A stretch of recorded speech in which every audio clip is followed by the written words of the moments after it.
chapter 5, verse 4. And it talks about the second coming. And he will arise and shepherd his flock in the strength of the Lord and in the majesty of the name of the Lord his God. And they will remain, because at that time he will be great to the ends of the earth. And we see the old prophet Micah saw the coming of Jesus Christ, his second coming. This prophecy came about in the year 742 BC. I'm amazed at prophecy to be wonderful and accurate. The fact that these men saw the birth, the death, and the coming and the resurrection of Jesus Christ.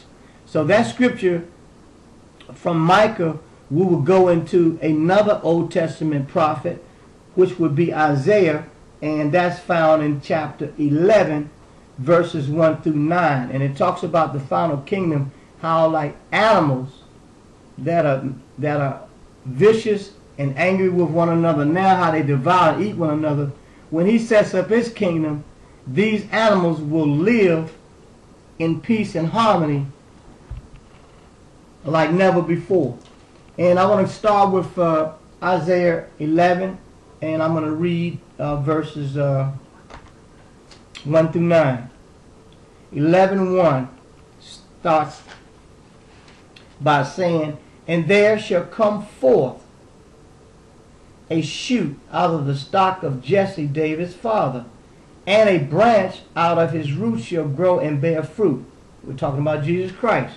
Verse 2 says, "And the Spirit of the Lord shall rest upon him, the Spirit of wisdom and understanding, the Spirit of counsel and might, the Spirit of knowledge, and the Spirit of reverential and obedient fear of the Lord. And shall make of him a quick understanding, and his delight shall be in the reverential and obedient fear of the Lord. And he shall judge not by the sight of his eyes, neither by the hearing of his ears, but with righteousness and justice shall he judge the poor, and decide with fairness for the meek and the poor and the downtrodden of the earth.